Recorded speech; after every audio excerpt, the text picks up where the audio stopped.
Hi, ako ay isang manunulat at makikisali lang ako sa kasalukuyang issue na nagaganap sa dalawang Filipino Independent Publishing House. Pareho kong sinusundan yung dalawang publishing house at nakikita ko yung progress nila. Nakikita ko na pareho sila na may pagmamahal dun sa craft ng pagsusulat at pagmamahal dun sa mga kanya-kanya nilang mga writers. So, imbes na pumili ako ng side, ang gusto kong gawin ay pipili ako ng panggitnang side para sa para sa atin ng mga manunulat. At para sa akin, kung ikaw ay isang manunulat, batang manunulat, I think na may lesson tayong makukuha dito kasi parehong tama yung dalawang publishing house. So, on one hand, tama na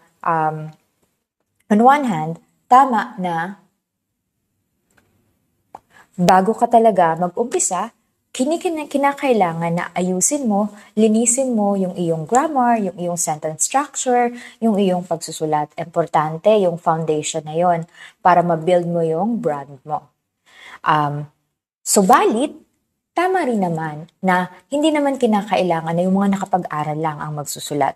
Kasi pwede naman ang kahit sino na magsulat, basta may kakayahang magsulat,